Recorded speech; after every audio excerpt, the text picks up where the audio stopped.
Students, आज हम लोग बात करने वाले हैं ऑल इंडिया रैंक 3 के साथ। प्रगुन कितना टाइम लेगा क्या पता, ऐसा कुछ वाकया आपने बोला था। मौसी है मेरी, माता जी से पहले उन्हें मानता हूँ। मुझे लग रहा है कि पता नहीं मैं ना चली जाऊँ, उसके बाद ही शायद तेरी जॉब लगे। बहुत टाइम ले रहा है ये। उसे कि 6 to 10 तक का NCERT पढ़ना पड़ेगा या कुछ और भी किताबें हैं जो आपने रेफर की। साथ में एक ल्यूसेंट पब्लिकेशन की आती है, एक जीके की। बच्चा पूछता है कि सर मैंने लक्ष्मीकांत 2 बार पढ़ ली है, कितनी बार और रिवीजन करनी है। आप पढ़ते ही जाइए, मेन तो क्वेश्चन ही उन्हीं से आने हैं, है ना, वो आप मिस नहीं कर सकते। और आपने एक चीज और बोली, दैट इज कि वो 3-4 सवालों का गेम है, राइट जो सर। आपका 120 ले आएगा या 140 ले आएगा। Yes sir. वो जय हिंद एवरीवन, आप सभी का बहुत बहुत स्वागत है डिफेंस अड्डा 24/7 के प्लेटफॉर्म के ऊपर। बच्चों, आप सभी को पता है कि CAPF असिस्टेंट कमांडेंट 2023 का फाइनल रिजल्ट आया और उसके अंदर बहुत सारे बच्चे थे जिन्होंने अल्टीमेटली अपना नाम जो है इस मेरिट लिस्ट में पाया। तो स्टूडेंट्स, आज हम लोग बात करने वाले हैं ऑल इंडिया रैंक 3 के साथ।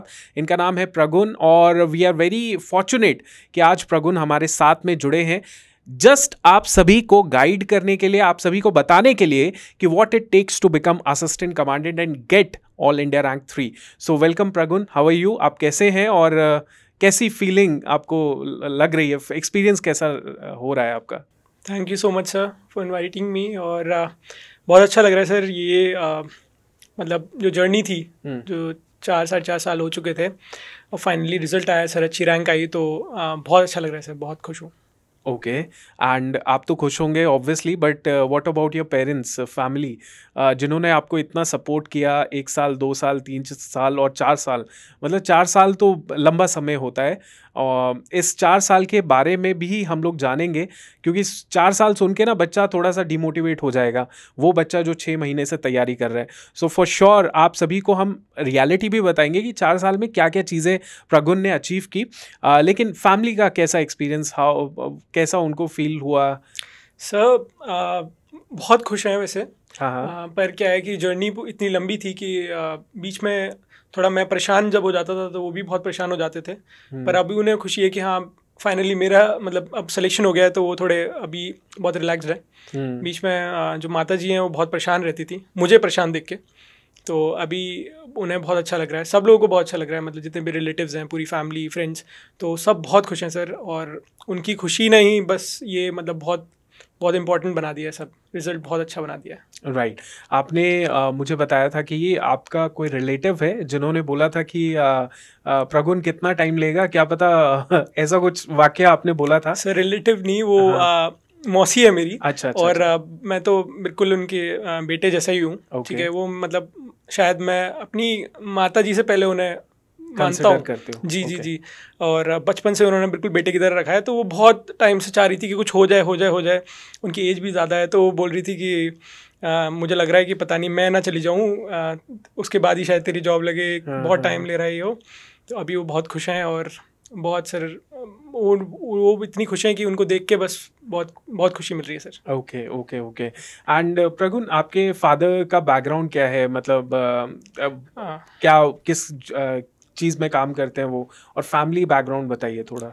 सर वैसे तो मेरे फादर LIC में हैं, डेवलपमेंट ऑफिसर की पोस्ट पे हैं वो, और ग्रेट नोएडा में पोस्टेड हैं। ओके। और जो माता जी हैं मेरी, वो होम मेकर हैं।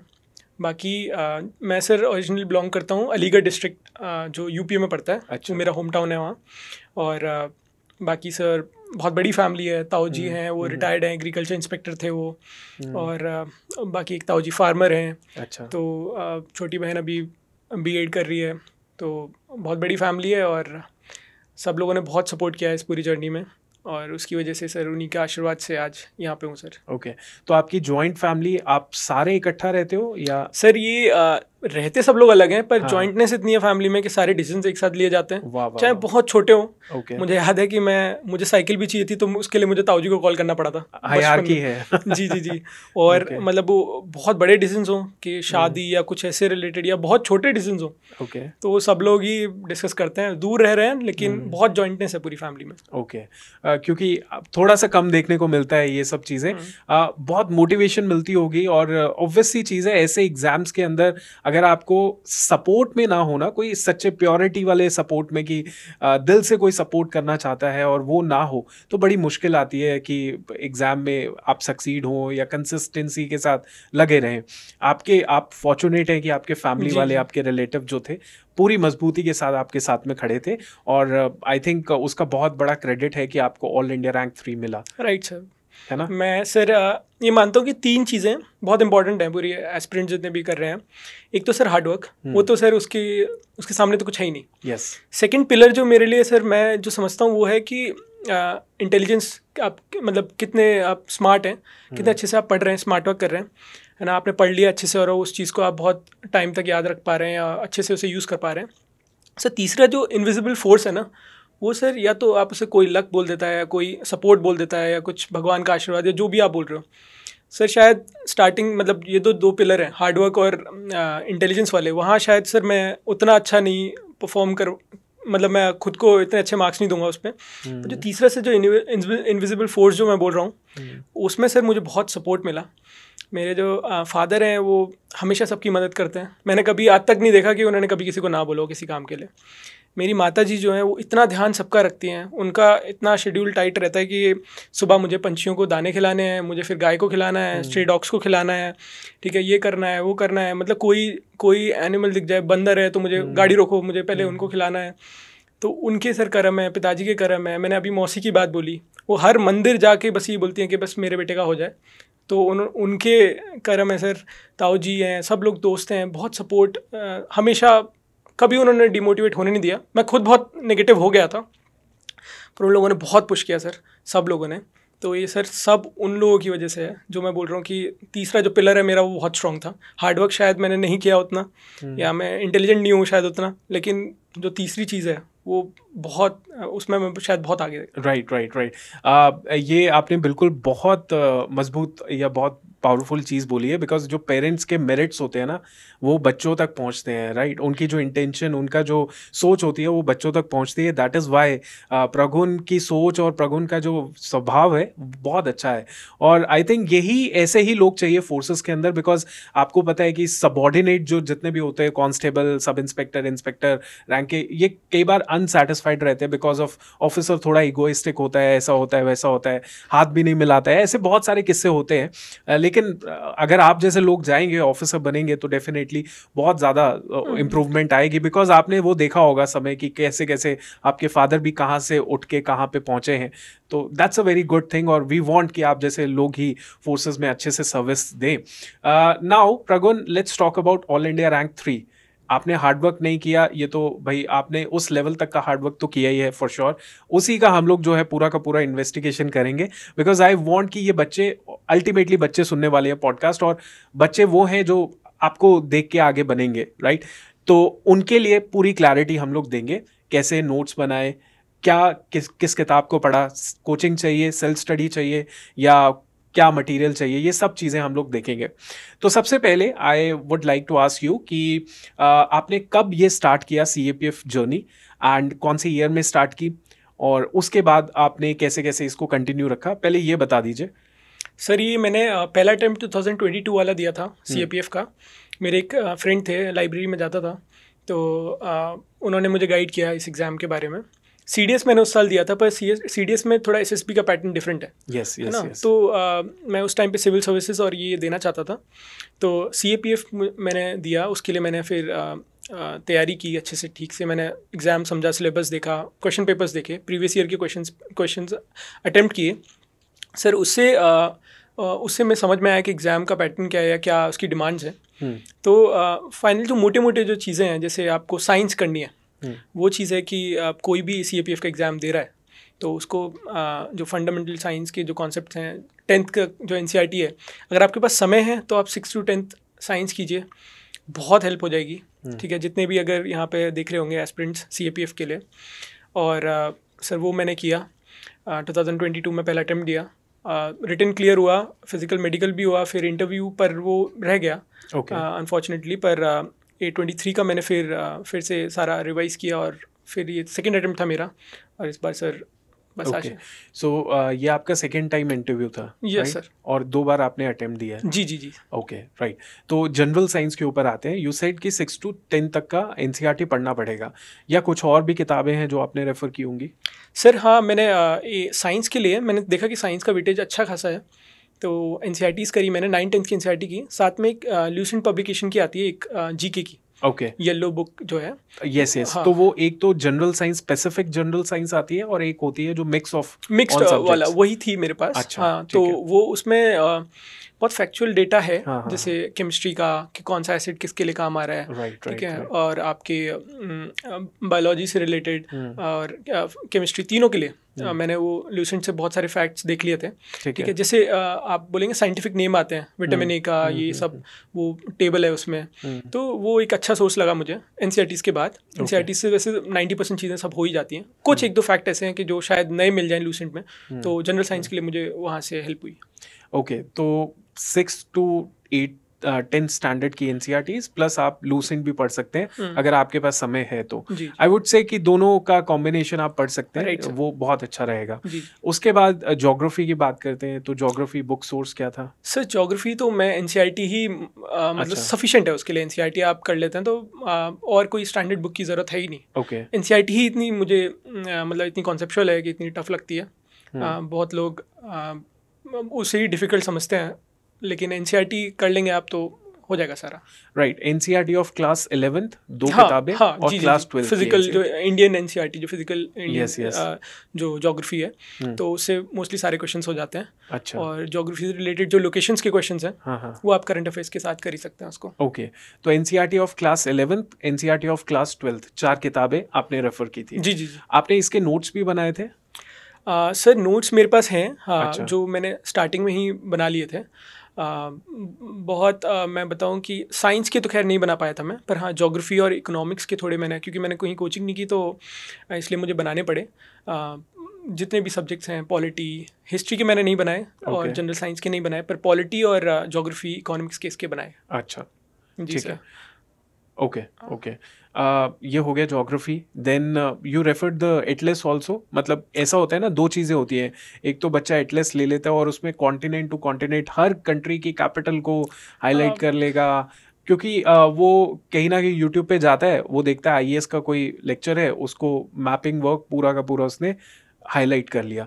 आपने ऐसा किया, या आपका एटलस को लेके क्या तरीका था? सर एटलस हेल्प ज़रूर करेगी अगर आपको कुछ समझना है, या मतलब जैसे हम कुछ भी पढ़ रहे हैं, है ना, हिमालयस के बारे में पढ़ रहे हैं, तो हम एटलस रेफ़र करके उसकी लोकेशन और जान सकते हैं, तो उसको बहुत अच्छे समझ सकते हैं ज़रूर हम।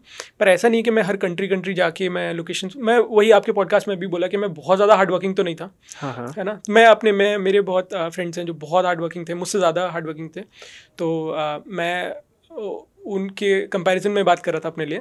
तो मैं पढ़ता ज़रूर था, पढ़ा बहुत मैंने स्टार्टिंग में भी। तो एटलीस्ट अगर आप बोल रहे हैं कि कंट्री टू कंट्री जाके कैपिटल से याद करना है, कुछ उसके वो करना, तो वो मैंने नहीं किया था। मैंने बहुत ज़्यादा फोकस सर जो मतलब मस्ट जो चीज़ें एनसीईआरटीज़ करनी है तो वो की, ज्योग्राफी की हो, चाहे वो जैसे अब पॉलिटी की बात आती है तो लक्ष्मीकांत एक बहुत अच्छी किताब है, और ऑलमोस्ट सब कुछ हो जाता है। अगर कोई स्टैटिक पोर्शन का क्वेश्चन आ रहा है तो मुझे नहीं लगता लक्ष्मीकांत से नहीं हो पाएगा वो। ओके, बट अभी हम लोग ज्योग्राफी के ऊपर चलते हैं। जैसे मैप्स की बात करते हैं, एटलस की, तो वो आपने बिल्कुल सही भी किया, बिकॉज क्या है कि जो करंट इवेंट्स होते हैं, करंट प्लेसेस इन न्यूज़ है, वो you are suppose to highlight it, या फिर एनसीईआरटी में कोई ऐसी लोकेशन है तो उसको हाईलाइट कीजिए, बट नॉट हाईलाइटिंग एवरीथिंग जो भी whatever is given in the atlas, right. Now come to the polity part. तो पॉलिटी में Laxmikanth you referred, right? Yes sir, Laxmikanth मैंने की, और मल्टीपल टाइम्स की। शायद मुझे लगता है कि 40 बार मैंने पढ़ ली होगी। एक मेरा फेवरेट क्वेश्चन था जो मैं पूछने वाला था, उसका आंसर आपने पहले ही दे दिया, बिकॉज आई वांट कि ये रियलिटी पता चले। बच्चा पूछता है कि सर मैंने लक्ष्मीकांत 2 बार पढ़ ली है, कितनी बार और रिवीजन करनी है?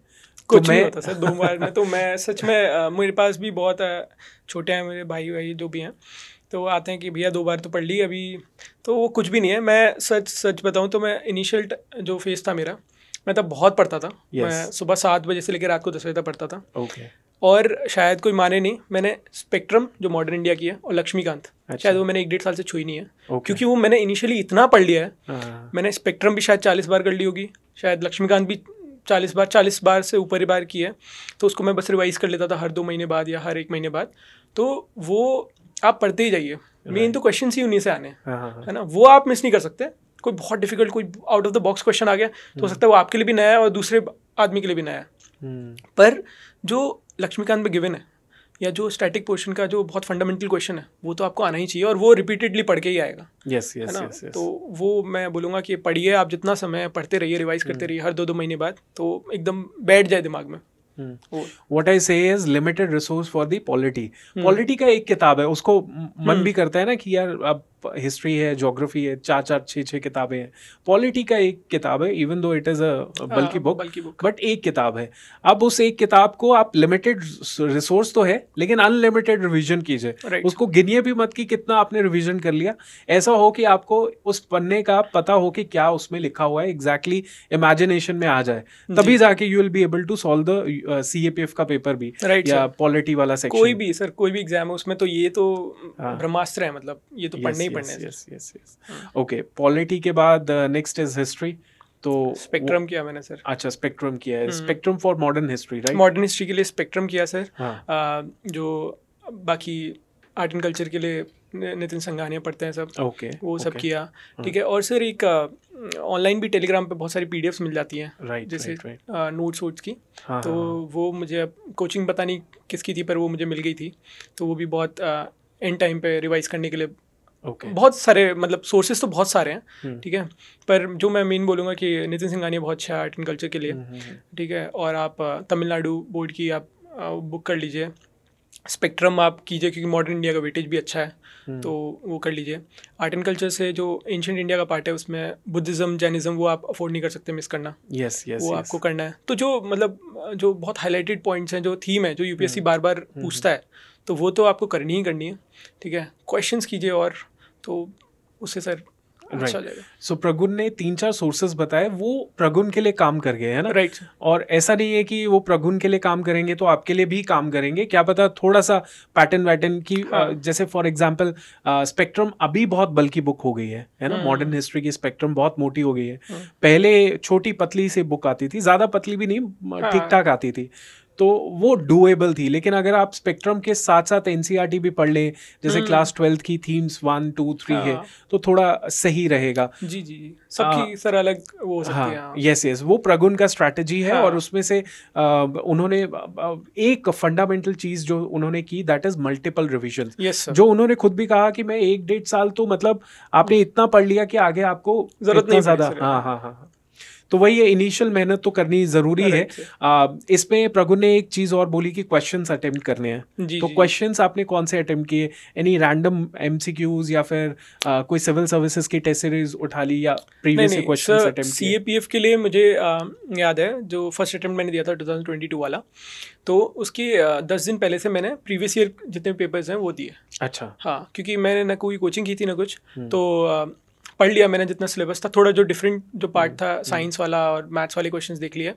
उसके बाद सर मैं रोज़ रात को 9 से 11 एक पेपर देता था। CAPF का कोई भी प्रीवियस ईयर। अच्छा, 9 से 11 2 घंटे का पेपर आप दे रहे हो? हाँ, है ना? अच्छा। तो वो मैं देता था रात को लाइब्रेरी में बैठ के ही। तो सिर्फ वही मैंने दिया है, मैंने ना कोई टेस्ट सीरीज मैंने नहीं, लेकिन ले सकते हो आप, ज़रूरत जिसको जैसे महसूस हो, क्योंकि अब उससे बहुत हेल्प हो जाती है। और कोचिंग से बढ़िया गाइडेंस दे देते हैं। मैंने बहुत गलती की है, इसलिए समय ज़्यादा लग गया। वो गलतियाँ कर करके ही सीखता रहा हूँ मैं। शायद मैं गाइडेंस या मेंटरशिप को ले लेता तो शायद और थोड़ा जल्दी हो जाता, अच्छे से हो जाता। तो मेरे लिए काम कर गया, लेकिन वो भी समय बहुत लगा उसके लिए। तो खुद ही मैं गलती कर करके सीखता रहा।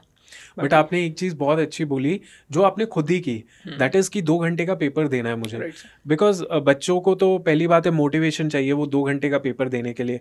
इनफैक्ट सेक्शनल टेस्ट देना है तो उससे कोई ज्यादा वो नहीं होता।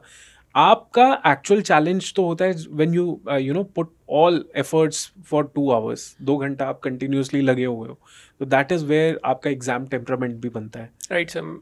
मुझे उस टाइम याद है, मैं लाइब्रेरी में, मैं और बस मेरा एक फ्रेंड, पूरी लाइब्रेरी में हम 2 ही लोग होते थे। ओके। रात को 8 बजे मोस्टली चले जाते थे सब। अच्छा। तो पूरे वो सेक्शन में वो बस मैं और मेरा फ्रेंड बैठते थे और टेस्ट देता था मैं, और शायद मैंने 7-8 टेस्ट दिए एग्ज़ाम से 10 दिन पहले तक।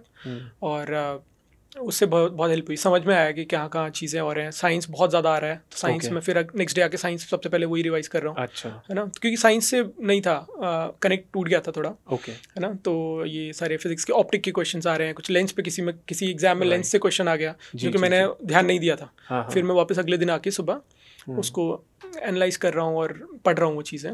तो लंच से पहले सुबह में रात का प्रीवियस डे का जो भी टेस्ट मैंने दिया है वो पूरा अच्छे से, जहाँ भी मैंने गलतियाँ की हैं वो सारा रिवाइज कर लेता था। ये आपने बहुत अच्छी चीज़ कही कि मैं रात को पेपर दे रहा हूँ और पूरा दिन पढ़ाई कर रहा हूँ। जी, है ना, तो पूरा दिन पढ़ाई करके रात को पेपर देना, that's a very good strategy for the last couple of 2 हफ्ते के लिए ट्राई करो, क्योंकि वो वक्त है जब आपको एक्स्ट्रा एफर्ट लगाना ही है। जी, है ना, पूरा डू और डाई सिचुएशन हो जाता है। मेरे लिए तो वही था, क्योंकि 20 दिन बचे थे शायद। है ना, तो बस पढ़ना है और फिर टेस्ट देना है, फिर अगले दिन आके फिर सुबह पढ़ना है, फिर शाम को टेस्ट देना है। तो यही चल रहा था रोज। नहीं, ये बहुत बहुत बढ़िया चीज़ है। इनफैक्ट ये तो मैं भी नहीं बताता हूँ। मैं ये कहता हूँ कि आप हफ्ते में एक टेस्ट दे दो, बट अगर लास्ट के दिन है, अच्छा ये एक बहुत ही जेन्युइन सा कंसर्न है, दैट इज़ कि जैसे टेस्ट आपने दे दिया उसमें आपके नंबर कम आए, तो कैसे आप एनालाइज करते हो, कैसे वो सिचुएशन से बाहर आ रहे हो कि ठीक है, मुझे how you deal with this situation जब नंबर कम आ रहे हैं लास्ट के दिनों में?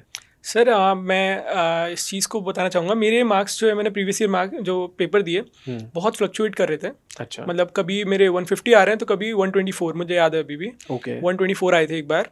तो सर ये ऐसा भी होता है कि डे टू डे पे डिपेंड करता है। उस दिन शायद हो सकता है आपका ध्यान ना हो, 4-5 क्वेश्चन से सर बहुत मार्क्स में डिफरेंस आ जाता है। ओके। 4-5 क्वेश्चन आपने बहुत सिली मिस्टेक्स कर दी। उस चीज़ से मैंने ये सर समझा कि एग्जाम डे पे कुछ सिली मिस्टेक नहीं करनी है। यस, है ना, वो आपको इधर से उधर कर सकता है।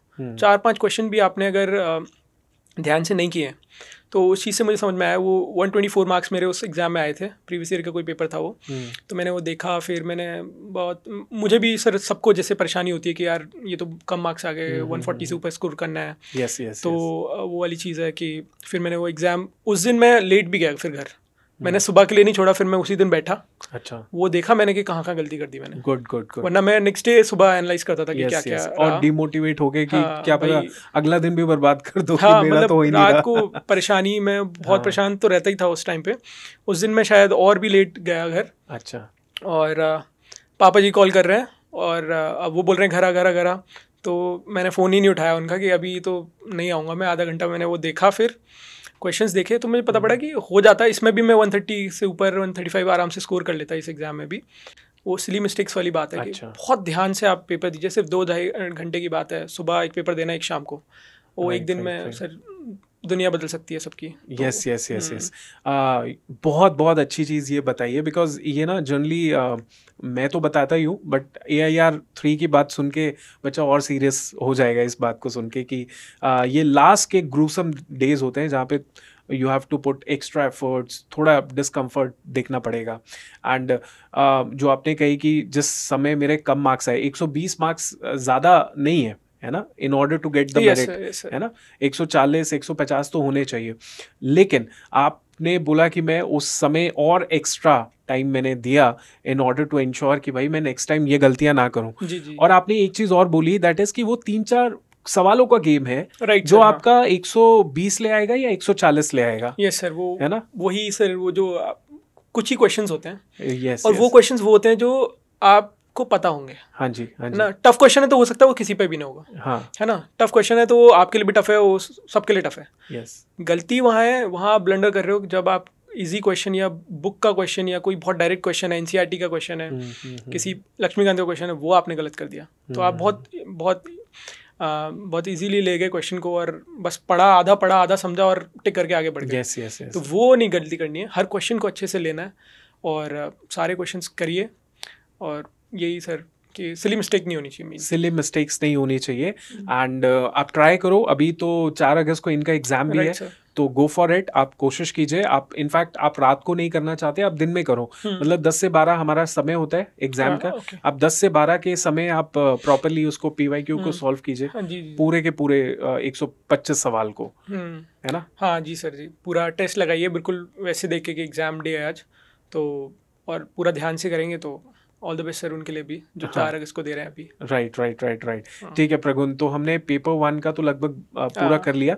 मैथ्स रीजनिंग के बारे में आप बताना चाहते हैं कुछ? सर मैथ्स रीजनिंग का ये था कि 125 क्वेश्चंस होते हैं पेपर 1 में, तो जीएस का जो पोर्शन है वो बहुत जल्दी हो जाता था। ठीक है, वो बहुत जल्दी अटेम्प्ट करते थे, क्योंकि मैं पेपर, वही बात है उसकी, उसी से हेल्प हो गई कि मैं बहुत सारे एग्जाम प्रीवियस ईयर पेपर लगा रहा था। ओके। तो एग्जाम डे पे भी मैंने वो शायद बहुत जल्दी सारे जितने भी जीएस वाले क्वेश्चन हैं वो ख़त्म कर लिए। बच्चे जो मैथ्स रीजनिंग का जो टाइम है ना, वो उसकी बहुत अच्छे से प्रैक्टिस नहीं की थी। तो वहाँ पे मुझे समय मिला उनके लिए, मैथ्स के लिए। क्योंकि वो सारे ख़त्म करके जल्दी से फिर मैथ्स को मैं बहुत धीरे धीरे कर रहा हूँ, समझ के कि गलत नहीं होना चाहिए।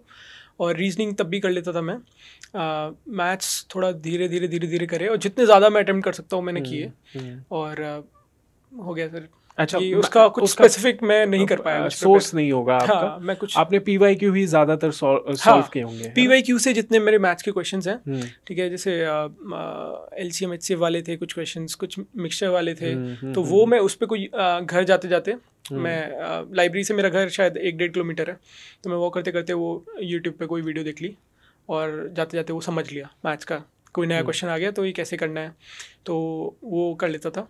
प्रीवियस ईयर के जितने क्वेश्चन हैं उन्हीं से मैंने मैथ्स पढ़ने की कोशिश की है। अच्छा। उन्हीं को समझ के, कुछ स्पेसिफिकली मैं नहीं कर पाया, टाइम कम था। मैथ्स के लिए मैंने राइट। तो पेपर 2 के बारे में भी डिस्कस करेंगे प्रगुन हम लोग, बट उससे पहले मैं आपसे पूछना चाहता हूँ कि अभी आपकी ऑल इंडिया रैंक 3 है, so what was your first preference out of all forces? Sir पहली प्रेफरेंस सीआईएसएफ थी। ओके। तो होपफुली शायद मिल भी जाएगी वो। नहीं, वो तो कंफर्म हो गया ना। हाँ सर, तो वैकेंसीज हैं, इस बार तो मिल जाएगी, इस बार मिल जाएगी। हाँ। तो ये सर सीआईएसएफ लेने का एक ये भी था कि सर हिस्टोरिकल प्लेसेस से थोड़ा मेरा अच्छा लगता है मुझे वहाँ जाना। मेरी जो माता जी हैं वो आगरा से है। अच्छा। तो बचपन से दिखता रहा हूँ सीआईएसएफ वहाँ पे है जैसे। हाँ, एग्जैक्टली। तो मेरे एक ताऊ जी भी हैं, वो सीआईएसएफ में थे। अच्छा। तो अब वो उनको फ़ोन करते हैं, तो कभी वो उड़ीसा में पूरी मंदिर पे होते हैं। हाँ। कभी वो औरंगाबाद वो जो केव्स है, अजंता एलोरा केव्स में भी अब सीआईएसएफ है। तो कभी ताजमहल पे हैं। तो हिस्टोरिकल प्लेसेस में उनको बहुत अच्छा मौका मिलता है, तो ये मुझे फैसिनेट करता था कि मैं हिस्टोरिकल प्लेसेस जाता रहूँ। कॉलेज टाइम में भी दिल्ली में था जब मैं कॉलेज में, तो मैं घूमता रहता था। तो ये एक सर था, और दूसरा सर एक ताऊ जी मेरे अभी डीसी से रिटायर होने वाले हैं सीआईएसएफ में। ओके। तो उन्होंने भी बोला, वो जानते हैं मुझे बचपन से ना कि ठीक है सीआईएसएफ ओके ऑप्ट करो, तो वो बेटर है। तो सो सीआईएसएफ में आपके ताऊ जी जो थे वो एज अ सब इंस्पेक्टर गए थे? जी। So after serving for 30 years he got retired? हाँ, अब रिटायर शायद वो अक्टूबर में हो रहे हैं as a rank of deputy commandant. जी। ओके, बिकॉज सीआईएसएफ का बेटर प्रमोशन हाँ वो बेटर है सर। अच्छा। और सीआईएसएफ आपको फील भी देती है पुलिस वाली, और कई लोग ऐसे भी होते हैं जो they want little work life balance also, and थोड़ा ऐसे एरियाज में सर्विस देना जहाँ पे पब्लिक डीलिंग ज़्यादा हो। तो ये सबका इंडिविजुअल प्रेफरेंस होता है। इनफैक्ट प्रेफरेंस तो सबका है, लेकिन उसके लिए फिर रैंक भी तो लाना पड़ेगा ना, तो वो भी मेक श्योर करना है that you have to work little harder in order to get a good rank, and फिर जाके आपको सीआईएसएफ मिलेगी। तो इस बार तो इनफैक्ट सीआईएसएफ की वैकेंसी भी अच्छी खासी आई है। तो बहुत बच्चे होते हैं जो सीआईएसएफ प्रेफर करते हैं, रैंक भी अच्छा चाहिए होता है। तो प्रगुन पेपर 2 के ऊपर आते हैं, बट पेपर 2 एक ऐसा कंपोनेंट होता है ना जो सिविल सर्विसेज वाले बच्चों को भी परेशान करता है, और जो नॉर्मल डिफेंस वाले होते हैं, सीएपीएफ वाले होते हैं, उनके लिए भी एक परेशानी होती है। राइट। तो how much marks you got in your 2022 के अटेम्प्ट में? सर 92 मार्क्स अटेम्प्ट था। जी। तो 92 से इस बार प्रोबेबली आपके अच्छे बेटर मार्क्स आए होंगे। तो आप क्या कहेंगे फॉर ऐसे आर्गुमेंट एंड रिपोर्ट राइटिंग, इस कंपोनेंट को के लिए क्या करना चाहिए? पहला हम देखेंगे कि सोर्स क्या है इसका, आपने कौन से सोर्स रेफर किए थे, और उसके बाद दूसरा सवाल भी है, वो पहला सवाल आप आंसर दीजिए, फिर I'll come to second question. Sir source की अगर मैं बात करूँ, जैसे ऐसे है उसका कोई प्रॉपर कोई सोर्स मैंने किया नहीं पेपर 2 का। ऐसे में जनरल थीम्स जो हैं वो मैंने एक लिस्ट बनाई और लाइब्रेरी में जो मेरा टेबल था उस पर मैंने लिस्ट बना के चिपका दी थी। जैसे वेमेन एम्पावरमेंट है, डिफेंस है, टेक्नोलॉजी इन डिफेंस है, तो मॉडर्नाइजिंग फोर्सेज है, वेमेन इन फोर्सेज है। तो ऐसे जो मुझे जनरल थीम मिली 20-25, तो मैंने वो सुबह में उन्हें लंच टाइम के बाद देखता था मैंने, तो ऐसे के लिए वो मैंने थीम्स देखी और उन पे मैंने थोड़ा डेटा कलेक्ट किया, थोड़े कोट्स कौटिल्य के या महाभारत से या कहीं से भी, वो थोड़ा अच्छा लगे, मतलब बोरिंग ना लगे। इससे पे मेरा फोकस था कि इससे मैं बहुत बढ़िया लिखूं। 4 ऐसे हैं, चारों बहुत अच्छे लिखूं, पॉइंट्स रिपीट ना हो और अच्छा लगे पढ़ने वाले को। तो ऐसे का तो सर ये है कि खुद ही किया मैंने, और आर्ग्यूमेंट राइटिंग, रिपोर्ट राइटिंग, ये सब इन सब के लिए मैंने जो टेलीग्राम पे बहुत सारे बच्चे जो थे उनकी मैंने शीट्स देखी कि वो लोग कैसे लिख रहे हैं। यूट्यूब बहुत अच्छा सर एक माध्यम है, प्लेटफॉर्म है, आपको सब कुछ मिल जाएगा वहाँ से। यूट्यूब से मैंने अलग अलग चैनल से देखा कि क्या क्या लिखना है, कैसे लिखना है, और उसकी जनरल थीम समझ ली कि आर्ग्यूमेंट में क्या कैसे लिखना है, और रिपोर्ट राइटिंग में क्या होना चाहिए, इनडायरेक्ट स्पीच में लिखना है पूरा रिपोर्ट, ये वो चीज़ समझी। तो वो सर कोई स्पेसिफिक सोर्स नहीं है, पर हाँ बहुत सारे सोर्सेज से मैंने यूट्यूब से, टेलीग्राम से, पुराने जो बच्चे सेलेक्ट हुए हैं उनकी शीट्स देखी, उससे सर हेल्प हुई। ओके, सोर्स में आपने मल्टीपल चीज़ें इस्तेमाल की होंगी, बट आपकी हर कॉन्वर्सेशन में एक चीज़ जो है वो बहुत कॉमन है, बार बार रिपीट हो रही है, दैट इज़ लाइब्रेरी, है ना। तो मैं बच्चों को यही कहता हूँ, यार तुम लोग को कुछ नहीं करना, तुम कोई ऑफलाइन कोचिंग मत जाओ। Is it so? और आप मुझे बता देना कि गलत होगा तो, because I also did like this way. तो आपका घर हो और आपकी लाइब्रेरी हो, मैं तो कहता हूँ आप अपना 1 साल के लिए अपना घर ही अपना लाइब्रेरी बना लो। फॉर ऐसा नहीं कि वहीं पे सोना है, मैंने ऐसे भी देखे हैं ORN में कि लोग रात को सो भी जाते हैं उधर, बट वैसा मत करिए। लेकिन लाइब्रेरी इज समथिंग जो आपको बना देगी, है ना। Right sir. आपका जो स्टडी टेबल है, उसके सामने आप जो भी आपके टास्क टू परफॉर्म है, कुछ भी चीज़ें हैं वो आप रख सकते हैं। एक अच्छा जगह बना दीजिए सो दैट आपका मन करे वहाँ जाने का, और वहीं से आप बनेंगे, राइट। तो सोर्स आपने मल्टीपल यूज़ किए। आपने कितना आंसर राइटिंग प्रैक्टिस की, ये बहुत इंपॉर्टेंट क्वेश्चन है सर। शाम को लंच के बाद में पेपर 2 पे फोकस करता था, तो उसमें कुछ पढ़ लिया, कुछ कोट्स तैयार कर लिए, और उसके बाद मैं लिख भी लेता था। अच्छा। कभी कभी 1-2 एसेज लिख लिए। पूरा पेपर 2 तो मैंने शायद एक ही दिन अटेम्प्ट किया था। अच्छा। पूरा कोई प्रीवियस ईयर का पेपर उठाया और वो मैंने किया 3 घंटे के लिए। बाकी पेपर 2 मैंने कुछ एक ही बार अटेम्प्ट करके गया था। बाकी एसेज लिखते रहता था मैं, और रिपोर्ट राइटिंग ये सब मैंने लिख के देख लिया था कि मैं ठीक है लिख पा रहा हूँ।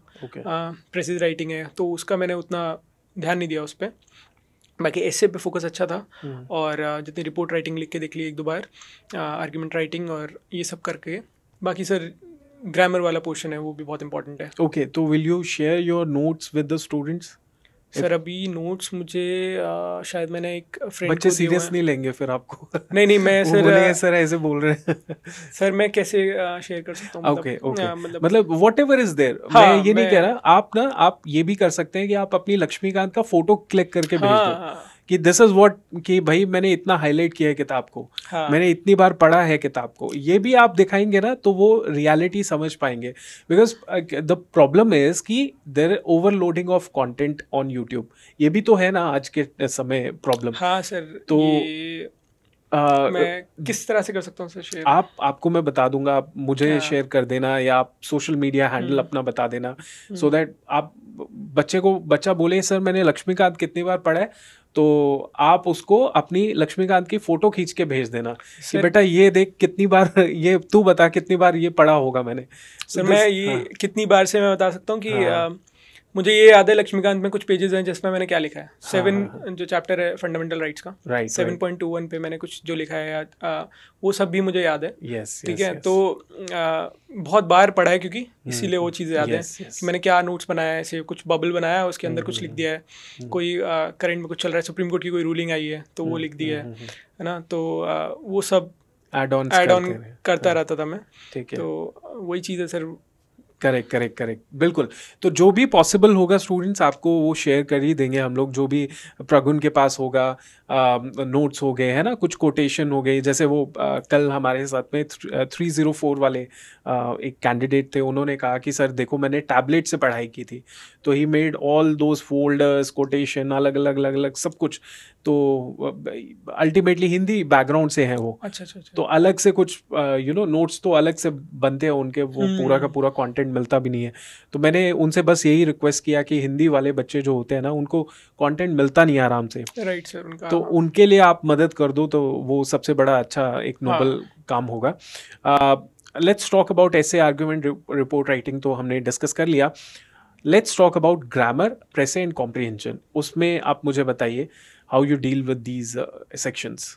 सर ग्रामर का जो पोर्शन है वो तो जैसे अब उसमें सर मेरा फोकस था कि मैक्सिमम स्कोर करूं। ओके। तो जितने भी रूल्स हैं थोड़े जो डायरेक्ट स्पीच वाले हो गए या कुछ भी सेंटेंस से रिलेटेड है, और उससे बहुत डिस्कनेक्ट हो गया था मैं। तो वैसे तो जनरली आपका अगर हो जाते हैं वो अटेम्प्ट, लेकिन तब भी कुछ क्वेश्चंस होते हैं जिसमें कुछ एक्सेप्शन लगा होता है या कुछ कोई डिफरेंट रूल लगा हुआ है। तो उसके लिए सर मैंने 1 हफ्ते पहले से ही स्टार्ट कर दिया था, क्योंकि मेरे पास टाइम सर कम था, 20-25 दिन ही मैंने दे पाया था इस एग्ज़ाम को। अच्छा। जो स्पेसिफिक इसी के लिए था, जो सिर्फ मैं इसका ही पोर्शन पढ़ता था। पहले जीएस में पढ़ ही रहा था। ओके। तो लेकिन इसके लिए वो 20-25 दिन में तो मैंने ग्रामर के लिए ऑनलाइन सर उस पर गूगल पे हम डालते हैं कुछ कोई पेज है, मैं भूल रहा हूँ नाम। ओके। तो उस पर मैंने कुछ रूल से रिलेटेड कुछ डाला था, तो उनमें बहुत सारे रूल्स और एग्जांपल्स वो सब आ गए थे ग्रामर के। तो ग्रामर के लिए मेरा यही था, और क्वेश्चंस किए फिर वही प्रीवियस ईयर क्वेश्चंस किए ऑनलाइन। मेरा एक फ्रेंड था लाइब्रेरी में, वो एसएससी वाला था। अच्छा। तो उससे भी पूछा, उसके भी क्वेश्चंस कुछ उसने दिए तो वो भी किए। तो इसी तरह से सर थोड़ी तैयारी हुई। और प्रेसे और रीडिंग कॉम्प्रिहेंशन तो चलो वो सर डुएबल थी, एक बार बस देख लिया था मैंने कि एक बार कर करके कि मैं कर पा रहा हूँ टाइम में। अच्छा। मेन फोकस यही था कि सारा चीज़ ये, क्योंकि इतनी सारी चीज़ें हैं, वो टाइम में हो जाए। यस है ना, इससे बहुत अच्छा लिख जाए और बाकी सारी चीज़ें टाइम में कर लूँ। ग्रामर में गलती ना करूँ, कुछ बेवकूफ़ी वाली चीज़ ना हो जाए। पढ़ के गया हूँ तो रूल्स वाली चीज़ है, जो भी कुछ डिफरेंट कोई रूल लग रहा है या कुछ हो रहा है तो वो अच्छे से हो जाए। ओके। और बाकी अटेम्प्ट हो जाए सारा टाइम, क्योंकि बहुत लोग होते हैं जिनका प्रेसी छूट जाता है, वो 10 नंबर वैसे ही गए, है ना। कुछ भी चीज़ है कोई भी, तो वो नहीं चाहता था मैं वो। So your first priority was to complete the paper on time, right? और दूसरा कि कंटेंट भी अच्छा लिखे। वो आपने 2022 में आपके 90+ स्कोर है, तो वो डेफिनेटली आपका वो होगा, राइटिंग स्टाइल होगा, कंटेंट अच्छा होगा, तभी इतने मार्क्स मिलते भी हैं। तो ठीक है, आपने आई होप आप इस बार तो मार्क्स अभी तक आए नहीं है? नहीं, अभी मार्कशीट रिलीज। अच्छा, ठीक है। तो I will talk about the interview also, little bit about the interview कि कैसा इंटरव्यू था, कैसे प्रिपरेशन किया, कितना कॉन्फिडेंस था कि इतना स्कोर कर लेंगे इंटरव्यू में, सेकेंड इंटरव्यू है। सर इस बार इंटरव्यू के लिए ऐसा था कि मैंने सिविल सर्विसेज या कुछ भी नहीं दिया था इस साल। स्किप किया था, मुझे CAPF ही, मतलब स्पेसिफिकली मैं इसकी तैयारी कर रहा था। अच्छा। तो इस बार मैंने इंटरव्यू से पहले ही 1 महीने पहले जब भी डेट्स आई तो स्टार्ट कर दिया करंट अफेयर्स पढ़ना। और डेफ में जो चीज़ें लिखी हैं आपने, वो बहुत माइन्यूटली आप देखें उन्हें। जैसे आपका होम टाउन है, तो उससे क्वेश्चन पिछली बार मुझसे पूछ लिया था कि स्टार्ट ही उससे हुआ था, बहुत फैक्चुअल इन्फॉर्मेशन पूछ ली थी उससे। रिलीजियस कॉम्पोजिशन ऑफ अलीगढ़, मेरा अलीगढ़ होम टाउन है। तो मैंने थोड़ा वो शायद गलत उस टाइम पे बोल दिया था, पहला ही क्वेश्चन था और मैं कंफ्यूज हो गया। तो वो आप डेफ पूरा बहुत प्रॉपर्ली कर लें इंटरव्यू के लिए। करंट से रिलेटेड जो भी न्यूज़ चल रही है और डिफेंस से रिलेटेड या सिक्योरिटी से रिलेटेड है, उनको और भी आप थोड़ा ध्यान दें, क्योंकि पिछली बार मणिपुर इशू बहुत ज़्यादा न्यूज़ में था। तो इस बार जैसे इजराइल फिलिस्तीन है, ये इशू है, यूक्रेन रशिया, वहाँ टेक्नोलॉजी, डिफेंस, इंडिया क्या सीख सकता है डिफेंस में या टेक्नोलॉजी में, क्या यूज़ हो रहा है, हमने कोई डिफेंस पैक्ट साइन किया हो, तो कुछ भी ऐसा कुछ चल रहा है आप इंडिया के लिए, इंडिया के कंटेक्स्ट में आप रख के देखें उसे, और ख़ुद क्वेश्चन दिमाग में करते रहे। मैं करता रहता था, कोई न्यूज़ सुनी है तो कुछ भी क्या हो सकता है इससे रिलेटेड, क्या क्या पूछ सकते हैं। तो वही सर, जैसे मैंने फ़िज़िक्स ऑनर्स किया है ग्रेजुएशन में, तो मैं ये देखता रहता था कि फ़िज़िक्स से रिलेटेड कुछ कनेक्ट तो नहीं हो रहा इससे, और वही हुआ सर। इस बार इंटरव्यू में जो एक मेंबर थे, उन्होंने मुझसे पूछा कि आपने फ़िज़िक्स ऑनर्स किया है, तो आप बताइए कि आप फ़िज़िक्स को कैसे यूज़ करेंगे दिल्ली के पोल्यूशन को पोल्यूशन की प्रॉब्लम को टैकल करने में। ओके।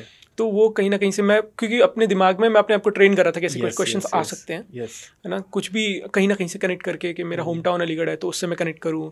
क्रिकेट मैंने लिखा था उसके बारे में, तो क्रिकेट में क्या टेक्नोलॉजी यूज हो रही है, बॉल स्विंग क्यों हो रही है, बर्नौली थ्योरम क्योंकि फिजिक्स का कॉन्सेप्ट है, तो जैसे कोई LBW है या कुछ भी है तो उसमें फिजिक्स का यूज़ हो रहा है, ठीक है। तो आप उसको मल्टी डायमेंशनल लेके देखिए, कोई भी एक क्वेश्चन है उसको, मैं सुबह से शाम तक बैठा रहता था डेफ लेके कि अब मैं इससे खुद ही क्वेश्चन करूँगा। ओके। ChatGPT एक बहुत अच्छी चीज़ है सर, क्वेश्चन डाल दिया और उसको आप पढ़ो अच्छे से, ठीक है, इतना प्रिपेयर कर लो कि कोई क्वेश्चन नया लगे ही ना, है ना। और उसके बाद सर बहुत प्लेटफॉर्म है, मॉक दीजिए, हाँ, अब तो आप कॉन्फिडेंट फील करेंगे जब, तो मैंने तो 2 ही मॉक दिए थे खैर इस बार। आप मॉक दीजिए अच्छे से, अलग अलग प्लेटफॉर्म्स हैं, तो आपको वो फील आ जाएगा कि उस दिन आपको नर्वस फील ना हो, बोर्ड में ऐसे सारे बोर्ड मेंबर्स बैठे हैं उनके सामने। तो यही सर प्रिपरेशन थी। Great great great. एक अगेन कॉमन चीज़ है, कल जो पॉडकास्ट लिया, आज पॉडकास्ट लिया, कल वाले जो कैंडिडेट थे उन्होंने भी यही कहा कि I used a lot of technology, ChatGPT या 2-3 और चीज़ें बोल रहे थे तो वो ज़्यादा टेक्नोलॉजी ओरिएंटेड गाए थे। लेकिन ये रियलिटी है that we have to use expose these technologies की ज़्यादा से ज़्यादा यूज़ करना ज़रूरी है, है ना सर। टेक्नोलॉजी एक पॉजिटिव वे में, गुड वे में आप तैयारी, मतलब उसको ये तैयारी में यूज़ कर सकते हैं उसको। आप ये नहीं है कि मतलब टाइम वेस्ट करें, ठीक है। इंटरव्यू है हर किसी भी स्टेज पे एग्ज़ाम के, तो बहुत हेल्प करती है, तो वही सर। तो सोशल मीडिया यूज़ करते थे आप? हाँ सर, वो तो इंस्टाग्राम वगैरह? हाँ सर। अच्छा, कहाँ पे ज़्यादा इन्वेस्ट करते थे? YouTube, Instagram, Telegram? Sir YouTube भी, इंस्टाग्राम भी, ऐसे सब भी चलता था, सब में बैलेंस चलता था। जब कुछ नहीं कर रहा हूँ तो फिर मस्त इंस्टा ही चल रहा है 2 घंटे। अच्छा। जब मतलब कुछ ही नहीं कर रहा हूँ तो ऐसे भी दिन थे, फिर यहाँ से बोर हो गए तो फिर यूट्यूब देख लिया। मतलब ड्यूरिंग योर प्रिपरेशन आपने ये जारी रखा, ये ऐसा कुछ ऐसा कंप्लीट डिस्कनेक्ट तो मैंने किसी चीज़ से नहीं किया। मैं मतलब सर एक चीज़ मैं कहता हूँ सबसे, जो मैं चाहता था कि मैं 5-10 साल बाद ज़िंदगी के ये ना देख पाऊँ, मतलब ये ना सोचूं कि यार मैं थोड़ी मेहनत कर लेता तो शायद कहीं और अच्छी जगह होता। अच्छा। लेकिन साथ में सर ये भी मेरे ध्यान में था कि मैं ये भी नहीं चाहता था कि 5-10 साल बाद मैं ये सोचूं कि अच्छी जगह आ गया लेकिन कुछ किया ही नहीं ज़िंदगी में। हाँ। कुछ मौज मस्ती। तो मैं सर हमेशा बैलेंस के बारे में सोचता हूँ, कोशिश करता हूँ। हाँ, थोड़ा UPSC सर टफ है, बैलेंस आप नहीं बना पाओगे, बहुत सारी चीज़ें छूटेंगी, पर कोई बात नहीं, वो एक अच्छे भविष्य के लिए हैं, तो उतना नहीं सोचना चाहिए। पर हाँ, मतलब मैं कोशिश करता था कि मैं परिवार को, दोस्तों को, अपने चीज़ों को ज़्यादा से ज़्यादा समय दे पाऊँ, सब कुछ अच्छे से कर पाऊँ, क्योंकि बहुत बड़ा दिन होता है सर। पढ़ भी लेंगे आप 8-10 घंटे, उसके बाद भी बहुत बड़ा दिन बचता है, तो हर चीज़ के लिए समय होता है। बिल्कुल। ये डिपेंड करता है पर्सन टू पर्सन। ये इनके लिए काम कर गई चीज़ सबके लिए काम नहीं करेगी, या करती है तो आप देखिए अपने हिसाब से देखिए, लेकिन ultimately what is more important is your satisfaction अंदर से, और गिल्ट फ्री लाइफ होनी चाहिए। कि भाई अगर ये नहीं करा, ये करा, गिल्ट हो रहा है, वो गलत चीज़ है। सोशल मीडिया चला रहे हैं तो बताइए अपना सोशल मीडिया कोई आपका, आपने? सर इंस्टाग्राम पे हूँ मैं। तिवारी प्रगुन 19 जो मेरा, अच्छा, शायद यही है, मुझे अभी ध्यान भी नहीं है सर। तिवारी प्रगुन ये इंस्टाग्राम हैंडल है, तो आप इनको रीच कर सकते हैं, आप इनसे मिल सकते हैं, भैया भैया बोल के इनसे सारा वो नोट्स वोट्स लेना चाहते हैं तो ले सकते हैं। जी, बाकी ये हमारे साथ कनेक्टेड हैं, तो आप बेसिकली इनसे अभी कमेंट सेक्शन में भी बोल दीजिएगा कि भैया हमें नोट्स दे दीजिए। हाँ, या जो भी है, देखो नोट्स तो एक सेकेंडरी चीज़ है, जो फंडामेंटल बुक्स हैं उनको आप रेफ़र कीजिए, and that is what ultimately आपको वहीं से मोक्ष मिलेगा। मैं 2 चीज़ें कहता हूँ, एक तो आपकी बुक्स हो गई, आपकी लाइब्रेरी हो गई, ये 2 चीज़ों पे रिलाई करके ही आप अल्टीमेटली सेलेक्ट होते हैं, है ना? जी। सो लाइब्रेरी कितना साल आपने लगा दिया लाइब्रेरी के अंदर? सर लाइब्रेरी तभी से जब लॉकडाउन हुआ है। हाँ, मैं घर पे हूँ तब से, और ये 4 साल हो गए सर लॉकडाउन को। अच्छा। तो लाइब्रेरी में जाता रहा। अभी मैंने फिजिकल के टाइम ही, जब दिसंबर में शायद छोड़ी है लाइब्रेरी, तब से तो मैं घर ही हूँ। और उससे पहले मैं लाइब्रेरी जाता ही रहा हूँ। तो इनिशियली तो पूरा दिन ही लाइब्रेरी में रहता था मैं। ऐसे दिन होते थे सूरज ही नहीं देखा। सुबह मुझे याद है कि जैसे मेमोरीज में, फोटोज गूगल मेमोरीज में आता है कि मैं 6:30 लाइब्रेरी पहुँच गया हूँ। सुबह मॉर्निंग? हाँ, गुड, ठीक है। और मैं रात को कभी 9, 9:30 बजे निकल रहा हूँ। अच्छा, हाँ ये है कि बीच में ब्रेक ले लिया, चाय पी ली या लंच कर लिया, वो सब ठीक है। पर तब क्योंकि तब सिलेबस भी बहुत था पढ़ने के लिए ना, सब कुछ नया था और इनिशियल टाइम में तो बिल्कुल समझ नहीं आता सब, तो तब तो बहुत ही पढ़ता था मैं। थोड़ा अभी थोड़ा कम हो गया है, अभी मैं बस रिवाइज करता हूँ न्यूज़पेपर, तो न्यूज़पेपर मैं हमेशा पढ़ता रहा हूँ। अच्छा, न्यूज़पेपर पढ़ता हूँ और बाकी यूट्यूब है, उससे कुछ भी इन्फॉर्मेशन लेनी है, कुछ भी रिवाइज करना है तो वो सब करता रहता हूँ। और कोई भी एक सब्जेक्ट ले लिया साथ साथ उसको पढ़ता रहता हूँ, जैसे पॉलिटी उठा लिया तो पॉलिटी पढ़ लिया, या कुछ है ना, कुछ भी नया कोई सुप्रीम कोर्ट से रिलेटेड या जो भी रूलिंग्स वगैरह आ रही हैं वो पढ़ लिया। तो अभी थोड़ा इतना ही रहता है, रिवाइज ही करता हूँ अब तो। Okay okay okay okay. So Pragun Tiwari, all India rank 3।